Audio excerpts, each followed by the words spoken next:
One day, in a small village nestled amidst rolling hills, there lived a poor tailor named Thomas.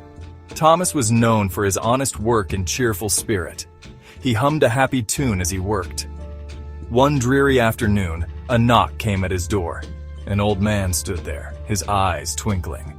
"Good afternoon, young man," he greeted. "Might you offer an old traveler a cup of tea?" Thomas welcomed him inside, offering tea. As he left, the old man gave Thomas a small pouch. Inside were 3 shiny golden beans.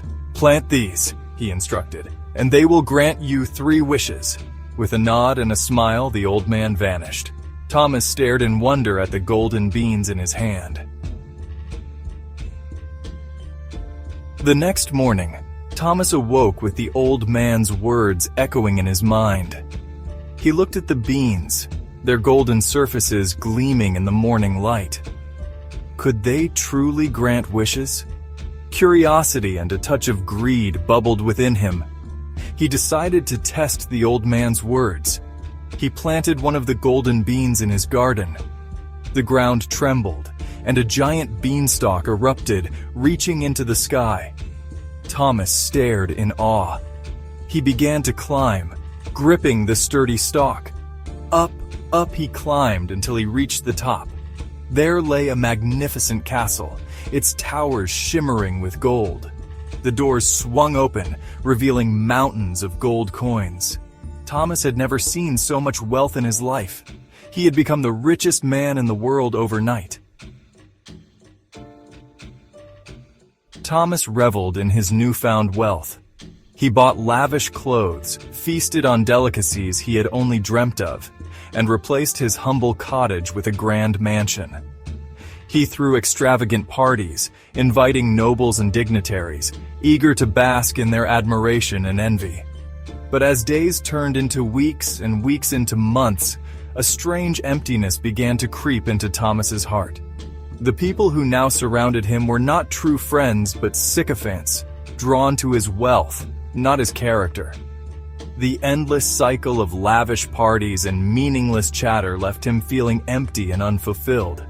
He realized that despite having everything money could buy, he had never felt so alone. The joy that used to fill his days, the simple pleasure he found in his work, the warmth of genuine companionship, all seemed to have vanished, replaced by a cold, hollow echo of his former life. The gold that had seemed so alluring now felt like a heavy burden, a constant reminder of the happiness he had sought and failed to find in material possessions. The laughter of the partygoers grated on his ears, their compliments ringing hollow and meaningless.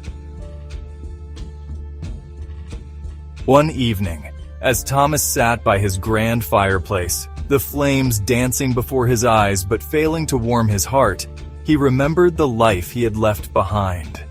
He thought of his small cottage, filled with the comforting aroma of freshly baked bread. He remembered the camaraderie he shared with his fellow villagers, the simple joys of their shared lives, and the genuine warmth of their company. A wave of longing washed over him, a yearning for the life where true happiness resided, a life he had foolishly traded for mountains of gold.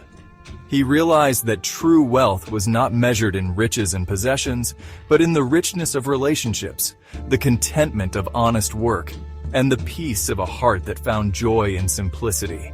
He clutched the second golden bean in his hand, his heart heavy with regret. He knew what he had to do. He missed the rhythmic clatter of his sewing machine, the feel of fabric gliding through his fingers, the satisfaction of creating something beautiful and useful.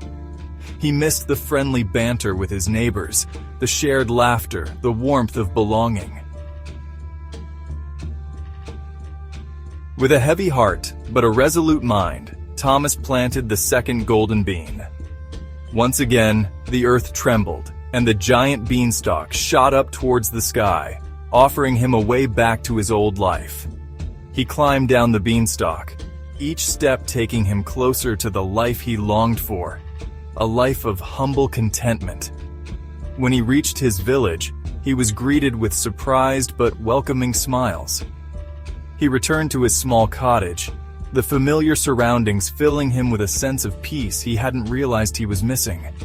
He picked up his needle and thread, the feel of them in his hands as familiar and comforting as an old friend's embrace. He began to sew, and as the needle moved rhythmically up and down, he felt a sense of contentment settle over him.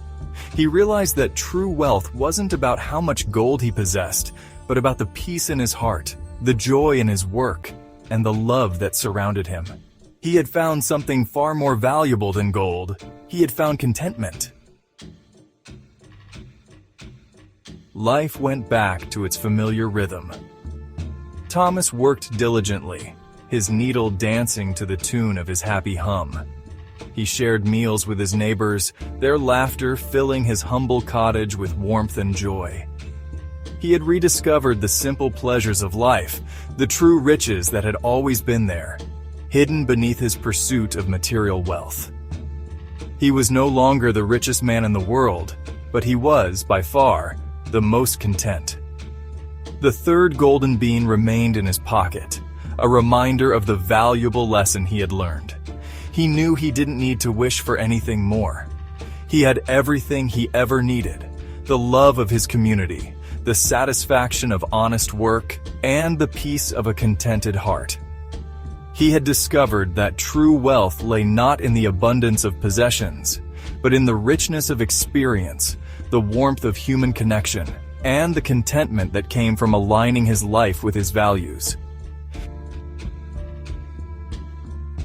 So, my friends, remember the tale of Thomas, the poor tailor who learned that true wealth lies not in what we possess, but in the contentment of our hearts. It's a lesson as relevant today as it was then. In a world that often equates success with material possessions, it's easy to lose sight of the things that truly matter: love, friendship, purpose, and contentment. The pursuit of happiness can be a long and winding road, but sometimes the greatest treasures are found not in some distant land, but right where we are, in the everyday moments of our lives. All we need to do is open our hearts to appreciate them. Remember, contentment is the richest treasure.